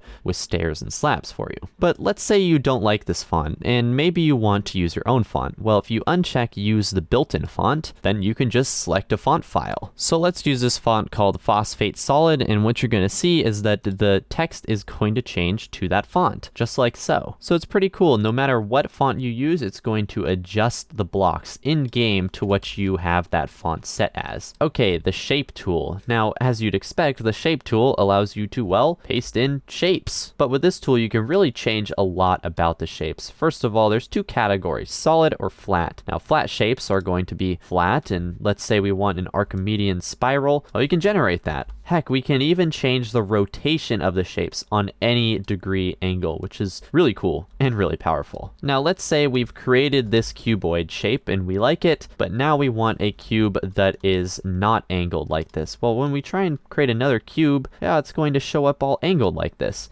That's because what we have here is our rotation set to keep. If we have it set to reset, what will happen is when we try and create it again, it's going to reset its rotation just like so. And here you can change from a local to a global gizmo, or if you want the center to be somewhere else, well, you can just change it to the base, or sorry, the gizmo position, not in the center. You can change that to base. You can also check out these little sliders right here, which allow you to fine tune your rotation of the shape. Additionally, you can make your shapes hollow. So if I paste this in with the hollow checked, what you'll see is, wow, it's hollow. That's pretty crazy. And let's actually get rid of that. Now let's put in another cube. And if I go ahead and enable the meta ball modifier, what you're going to see is that it's going to try and connect and kind of meld with the other blocks in the area. This is a really cool modifier when you're trying to block out your terraforming plans. And with this meta ball modifier, you can change the range in which it's going to affect. So if you want this to like really melt with everything, then you can just change that range. And again, I said this earlier, but a lot of people forget, you can actually control click a slider and just enter any number you want. Whoa, so now with a range of 100, yeah, you can see that cube is trying to melt with absolutely everything. Oh boy, that's laggy. Might crash my game. Right there, we were pretty much just looking at cubes, but there's a lot of shapes to play around with, and this is another one of those tools where your creative mind is going to affect its outcome. Now let's talk about the Path tool. And oh boy, the Path tool. This one is an important one. So the Path tool, what it allows you to do is it allows you to create lines and curves based on positions you set. And once again, you can move these positions around. It's kind of like the ruler tool, but it's actually going to create blocks in game. And you can see that these are all lines that are creating very sharp angles. We can actually smooth these out by using some of the different curve types, like a catenary, which is going to give this kind of draping effect between these. Or if we want the Catmull Rom spline, this is going to create a very smooth sort of interpolated curve right here. Same with the Bezier curve. This is also going to create a very smooth curve. And you can imagine how useful this is. I mean, imagine you wanted a rope bridge crossing between your two, well, there's only one tower, but a hypothetical second tower right here. You could easily do that. What's more, you can also change the radius of this, so you can make the line much thicker if you want. And maybe you don't want it to be a sort of this spherical shape. You want it to actually be flat. Well, you can do that. And now you get a much better idea of what a rope bridge might actually look like going across from one tower to a hypothetical second tower. And if there is any tool out of all the tools I've shared that I would highly recommend just playing around with yourself, it's a Path tool. For example, something we can do is hit this extend to ground button here. And so once we paste this in, you can see it's going to actually extend everything to the ground. Yeah, that looks like a castle wall if I've ever seen one. You can also override each gizmo gizmo's individual radius. So by hitting override radius here, you can see that this one now has its own radius, and I can make this one thicker, so now it looks more like a broom, and then I can override this one, and maybe I want this one just to be a little thicker, and now we got this kind of triangular shape going out here. Another cool thing about the path tool is you can also enable it to use stairs and slabs. So then what this is going to try and do is smooth out the shape as much as possible using stairs and slabs. Doesn't matter where it is, it's going to attempt to smooth it out as much as possible. Keep in mind though, it can be a little laggy when you're using stairs and slabs in here. So when you're making your shape, I just recommend having that off by default and then checking it on when you finalize your shape if you'd like. Okay, so I made this chain link design and I'm going to show you something really cool you can do with the path tool. If we go ahead and copy this, and now it's in our clipboard, we can go ahead and come back to the path tool and change the shape to custom. So it's going to take the shape of the clipboard and it's going to apply that to the path. And what you're going to see is that, well, I did make a pretty janky chain link design and it doesn't really look like a chain link. You can actually use this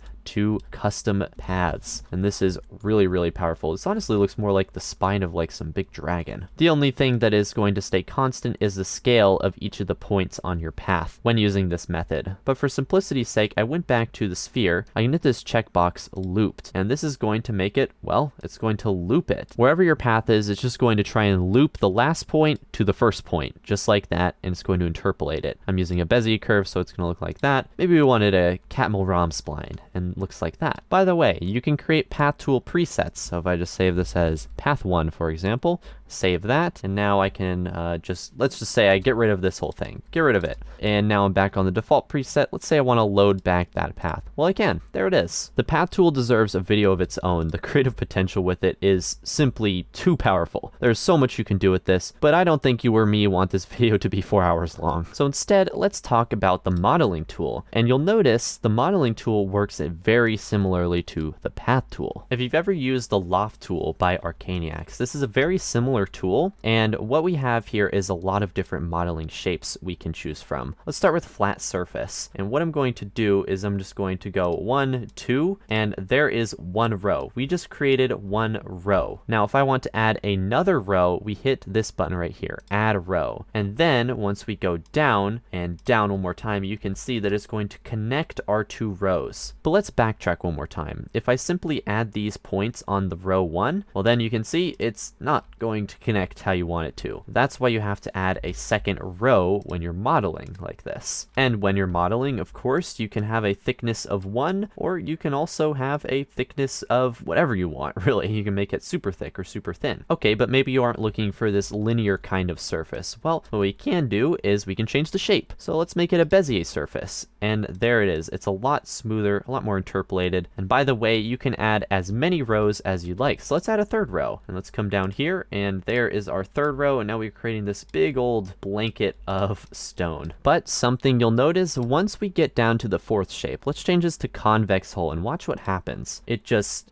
gets rid of all those rows, and that's because there is no row system with the rest of these modeling shapes. These modeling shapes are one continuous big thing. So as you can see, I can create like a big old boulder, a big spiky boulder right here. For terraforming, I personally like the smart surface because it's going to kind of blend in with the surroundings a lot better. That's why it's called smart surface. And there's a couple other shapes like the triangle strips, which, you know, you can see it's going to break everything up into a bunch of different little triangles like so. And it's important when you're working with this to not end up with some weird overlap of your path tools. Make sure there's an order to the way you create your model, because if you just end up taking this gizmo and putting it all the way down here, because you're going to get really confused when your next one they aren't working. It's kind of weird and everything's breaking and it's not looking right. And now that pretty much sums up the modeling tool. It's another one where you really have to play around with it to understand it better, but its applications in organics and terraforming are just unlimited. That sums up the drawing tools, but let's use what we've learned to make this terrain look a lot nicer. Using the tools we just learned, I wanted to demonstrate some of the things we can use it for on this little test project. Firstly, I cleaned up the terrain. The Then I used this segment of a wall with the path tool in clipboard mode to copy it a bunch of times and create this wall. Then I just pasted another tower to make this wall actually mean something. Finally, I made use of the path tool again to create this natural bridge. Then I went in with the freehand brush, pasted in some shapes, and used Sculpt Draw to get the right shape that I wanted. Then using an angle brush to get the grass on top with a couple other tool masks to get a nice shaded texture on this terrain. It came together pretty nice, and now we have access to so many tools, so we can really get creative with how it all looks.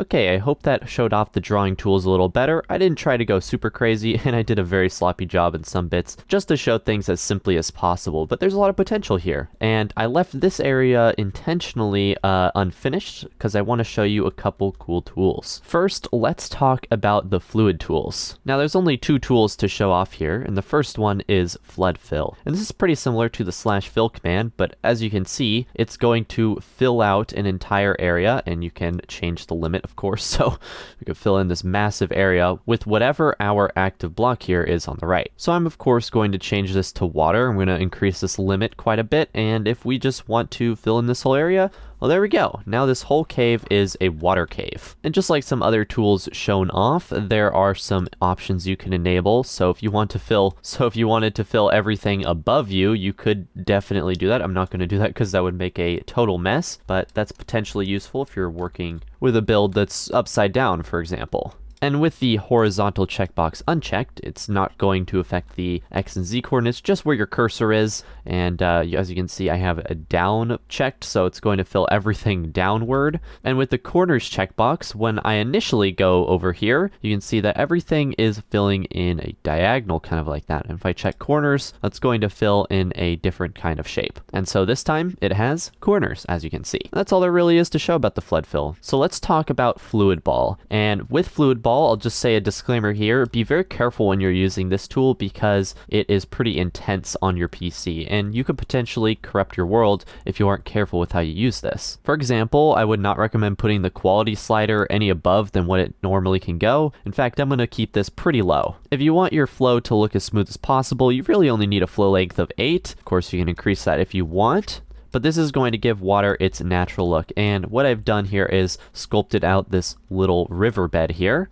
And it'll be easiest if I show you how it works. So I'm going to paint inside this river and just watch what happens. So as you can see, it attempted to fill in the river using the kind of slope that I made with the radius. And it does a pretty good job of doing so. But what I'm going to show you now, and just so I can show what happens when you're not very careful, let's increase this quality to like 50.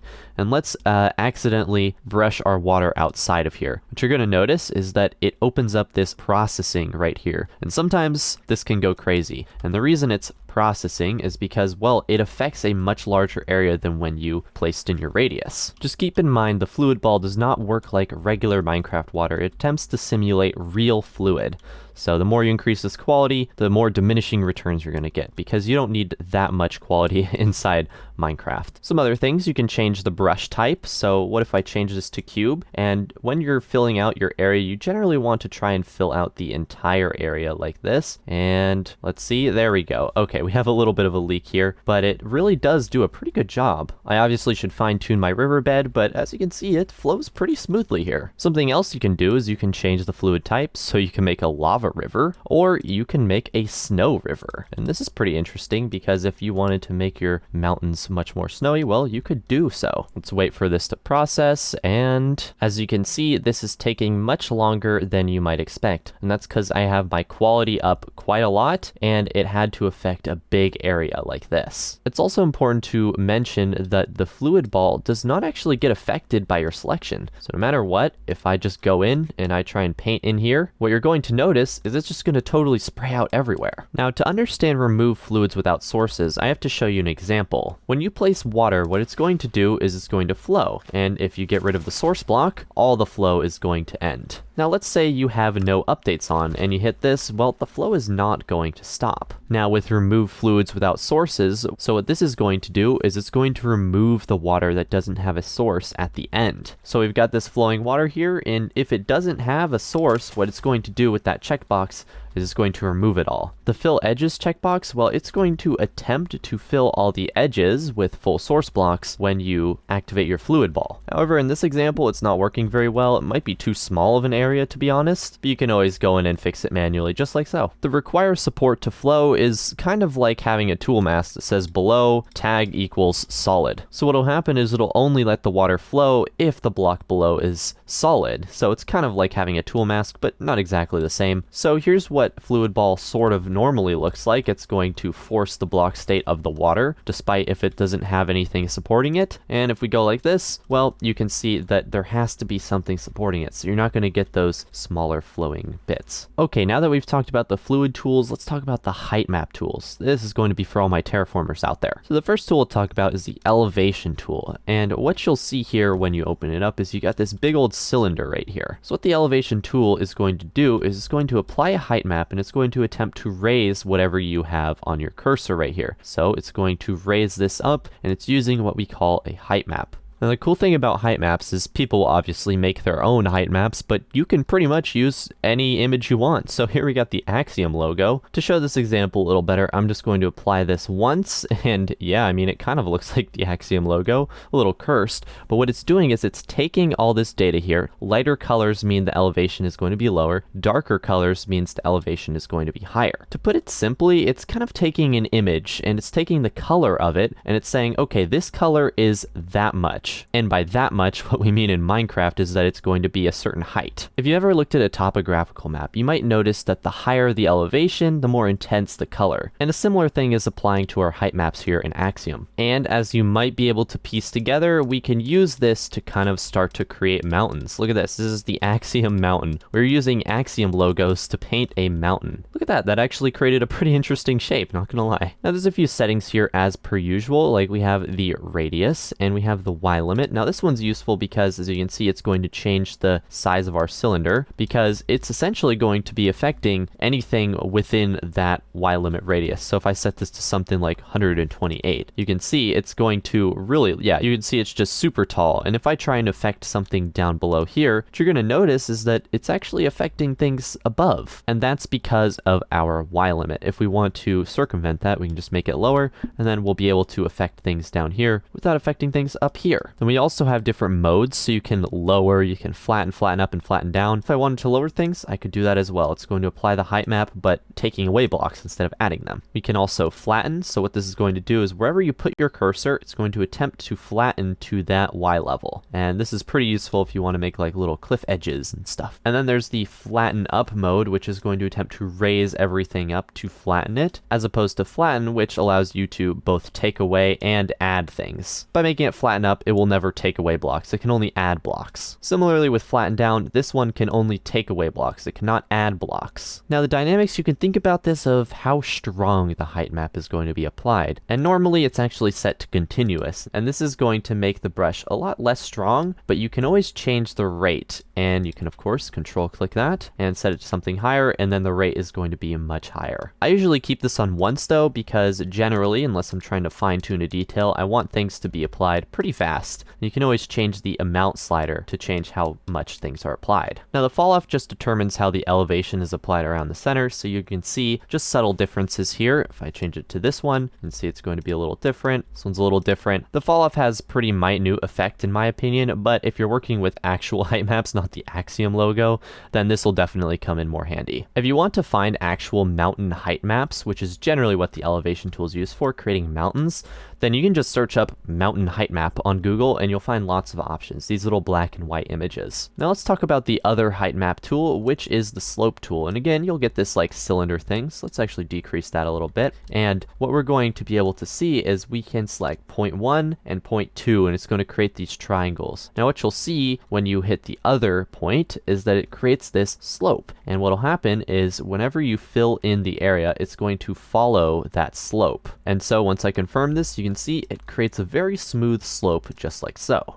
Of course, you can change the smoothing if you would like and make it less smooth or more smooth. And when you generate the slope, it's going to create a plane, just a big old square basically, going up all the way up and up. But you can make this to, you can change this to a cone shape if you'd like as well by hitting that button on the left, and boom, now we've got a cone shape going around, and this is a pretty cool one. And just like the elevation tool, there's also the raise and lower modes. So if you want to subtract blocks instead of add them in, then you can do that. Let's say I want to get rid of this little mound right here. Well, I can do that just like so. And let's say I want to raise and lower. I just want a totally smooth slope on this mountain. Well, we can do that as well by hitting raise and lower. And this is going to delete blocks, and it's also going to add in blocks. Definitely a useful tool when you're terraforming. Now, just like some other tools, I wanted to let you know to be careful of lag. So let's say if we want to create a slope from all the way from here to over here, it can definitely get a little laggy if you don't have the best computer. And if you're trying to create just a massive area, it can get laggy. Okay, now I'm going to talk about the manipulation tools. And these are the last set of tools that I'm going to show in this Axiom tutorial. If you're watching this far in the future, well then there may have been more added that I don't know about yet. This mod is constantly in development, at least as I'm recording this. So anyways, let's talk about those last tools. The first tool is the smooth tool, and this tool is very simple, and essentially what it's going to do is it's going to smooth things. So let's change this radius a little bigger and we can make things more smooth. This is actually something I've already used to terraform here, and I just didn't tell you guys about it. But there's a couple things you can do, like change the shape and change the radius as per usual, and you can also change the smoothing strength. So if I make this really small, it's not going to change much at all. However, if I make the strength super big, like 8, you can see it's going to start affecting things a lot and really start to smooth out this shape.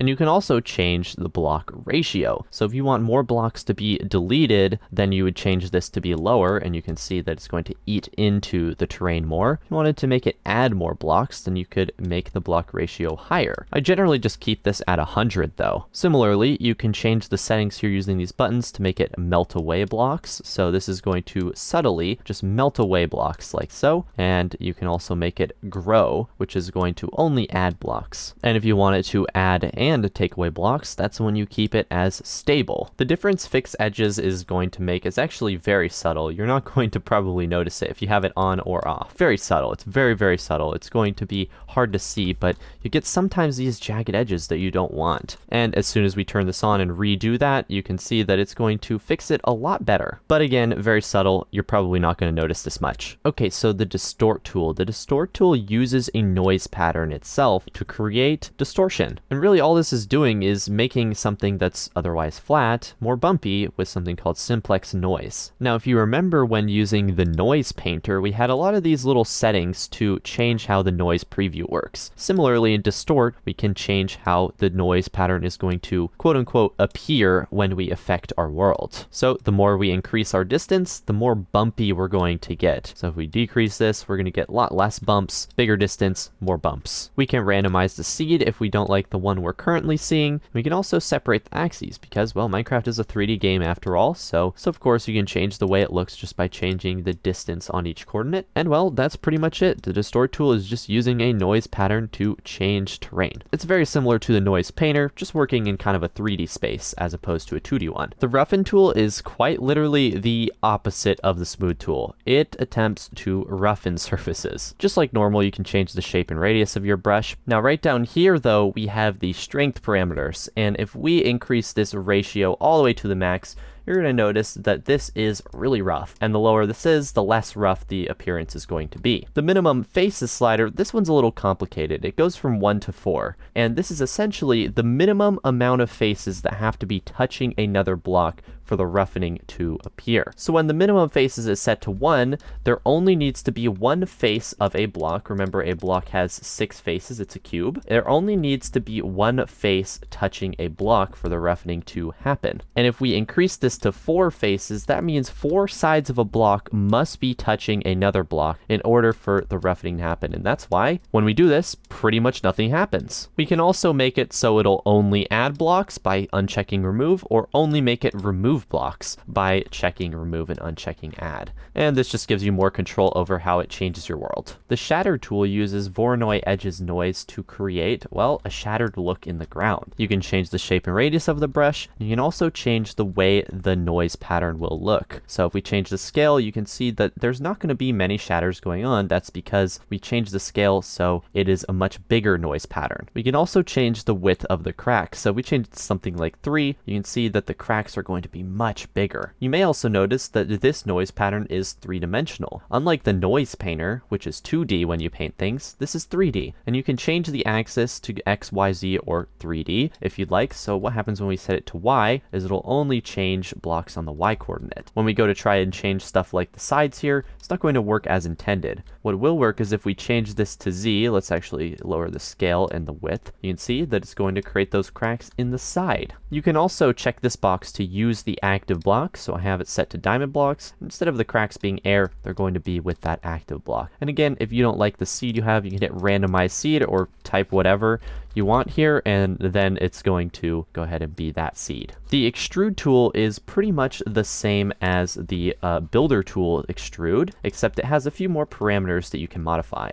Just like normal, you can make it shrink blocks, and you can also make it expand. You can also make it look at any sort of block, so this will extrude absolutely anything it sees. You can also make it extrude just solid blocks, so this will exclude like flowers and glass and that kind of thing. And you can also make it look at the block states. So for example, if I had stairs here and they're all different block states, well, I can enable the block state compare mode, and it will only stack that specific block state. But then if I change it to block, this is going to affect all those block types, and it's going to expand all stairs. Now, if we have a one thick surface like so, we can also hit this displace button, and this is going to, instead of extruding it and cloning the object, it's going to displace it and move it. And we can also do this with expand mode. You can see it's always going to stay at that one thick layer. Now let's turn that off for now, because another thing you can do is increase the count. So if I change this to 8, you can see it's going to extrude whatever is down there 8 times instead of just 1.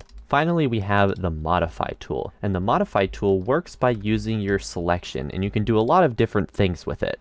So let's say I have some stairs here, and I want to rotate these stairs around this central point. Well, we can do that with the Modify tool. So if we make a selection here, and we're just going to hit enter like that, and we go to Modify, and make sure it's on Revolve. Now you can change the angle in which you're going to revolve on, but the center point is going to be where your cursor is located. So if we just hit right click here with Revolve mode, the angle is 360 degrees. You can see now we get some stairs going all the way around. It's a little janky in some parts, but you get the idea. Let's say you want it only in a half circle. Well, then you just set the angle to 180 degrees, and you'll see it's only going to go in 180 degrees. You can also change the axis. So let's say we want this on the x-axis for whatever reason. Well, we can do that as well. And there we go. We're getting a weird curve shape. Now, the reason we don't use angles like 720, you can see I have it selected there, is because, well, it's just going to make it a circle because there's only 360 degrees in a circle. However, what we can do is add a translation, and I have the y set to 8. And what this is going to do is divide this angle 720 by 8. So then every 720 divided by 8, which is 90 degrees, it's going to translate our selection up 1 block. And what we'll see here when we click this is that we get this weird looking spiral thing. And we can see this goes up by 1, 2, 3, 4, 5, 6, 7, 8 times because we put 8 inside the Y. And this is a really cool way to make something like a spiral staircase. Let's change this to something like 30. And then when we hit our center point, you can see, boom, we created a spiral staircase of sorts. And of course, you can add a translation to any axis. So let's change this to 10 on the X. And so every 72 degrees, it's going to translate the X by 1. And you get this weird looking shape. But essentially, it's following here, and then it's following around one more time and ending right there. However, revolve is not the only thing we have access to. Let's change this to rotate copies. And what this is going to do is it's going to rotate our copies. So if we change this, let's actually do 7. And this will make a nice symmetrical looking circle. So what we're looking at here is our selection got rotated 1, 2, 3, 4, 5, 6, 7 times around this center point. And if you notice, they're all equidistant from each other, but we can change that. We can come in here and change this to a custom angle because 360 divided by 8, remember it's count plus 1 because it also has to think about our selection here. So when you're trying to make something,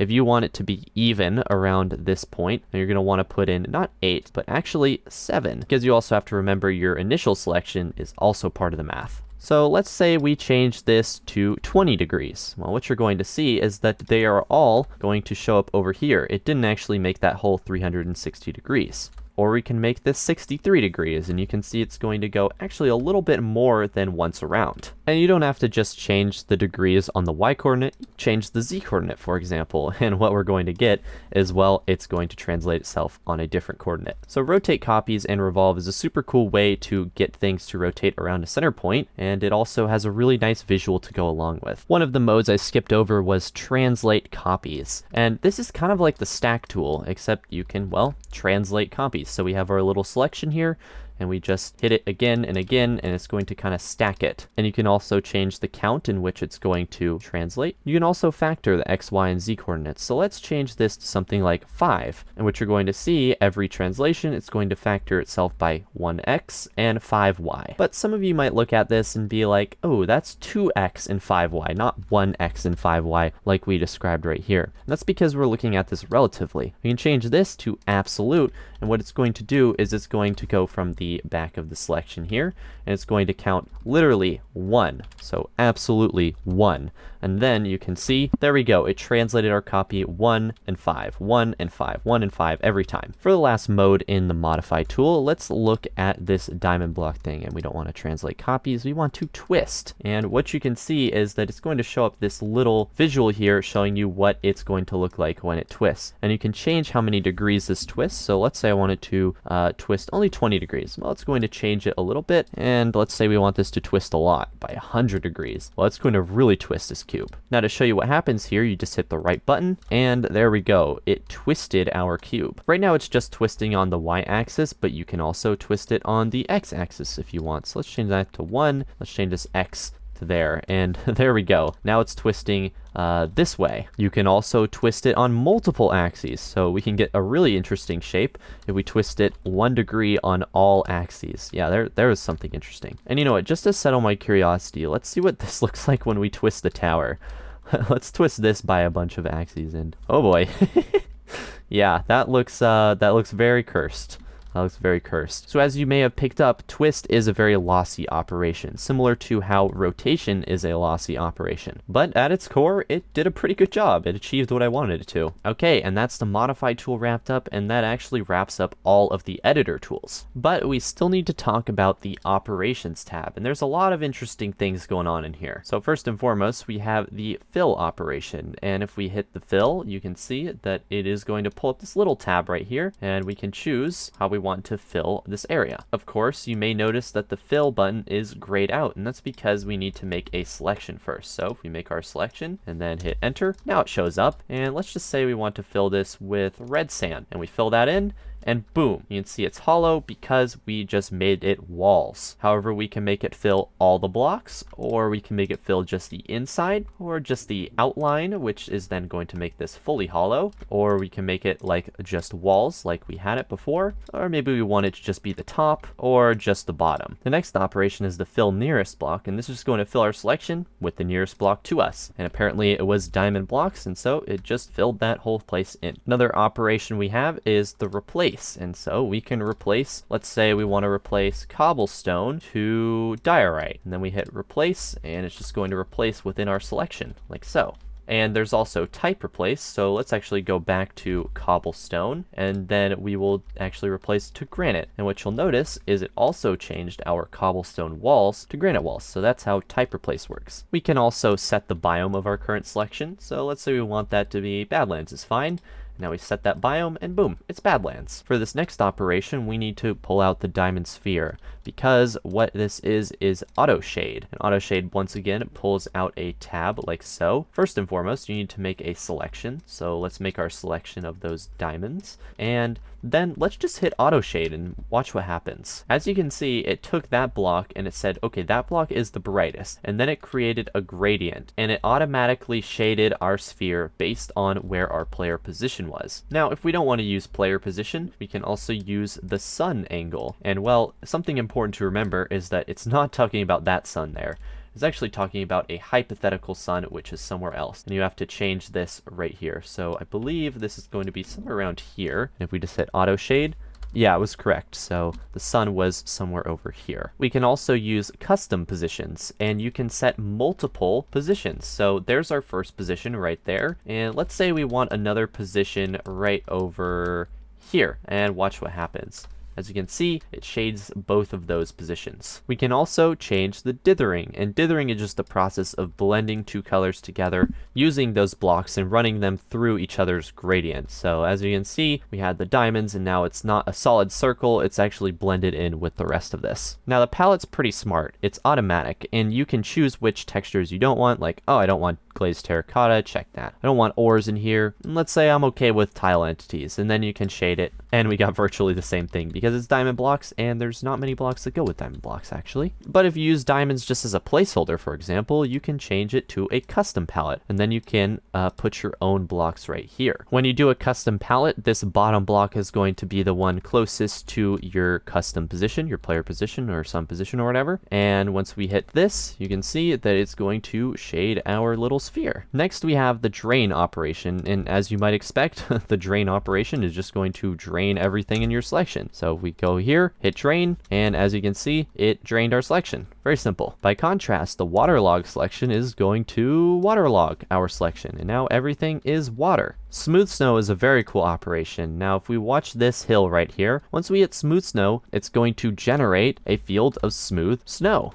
And this is a bad example. Let me give you something better. Okay, let's say you just made your snowy mountain and you want to make use of snow layers. Well, once you select the area with the snow, you can hit Operations, Smooth Snow, and it's going to attempt to smooth out the area as best it can with snow layers. This is much better shown on areas that aren't as steep as this and have more flat elevation. Let's do that one more time. Yeah, there we go. That's a little better. You can see how it kind of smooths out these edges a lot better. The Simulate Gravity operation is pretty cool because it's just going to literally simulate gravity on whatever's in your selections. So if our diamond ball just decided to fall, well, this might be what it looks like. Now let's say, for example, you did a bit of terraforming and you accidentally got grass all over your castle walls. You know, common mistake. But what we can do is, well, once we select this area, and we can go up to Operations and Trigger Updates. Now this is going to trigger a block update on every single block in the selection. And as you know, grass cannot be placed on stone bricks, so it just got deleted. To show the next operation, I went ahead and made our tower solid. It's pretty solid in here. But what we can do is, if we select the area, we can actually go up to Operations and hit Hollow, and this is going to hollow out the entire area. It's not always perfect. As you can see, it did pretty good this time, but no blocks are exposed to the sky, which is really, really cool. The Fill Gaps operation does the opposite of Hollow, and it's going to fill in all our gaps. So if we come in here to our castle, well, now it's a completely solid castle. Look at that. This next operation is called Generate Color Field, and this one's really cool because if we go ahead and create a big old selection, let's just create a massive selection of air. Make sure this is air. And once we do that and we hit Generate Color Field, you can see it literally generates a color field. Now this is every single full block in Minecraft. And in the chat, you'll notice here it said encountered 18 collisions, tried to adjust positions to include every block. And that sometimes happens if a color is really similar.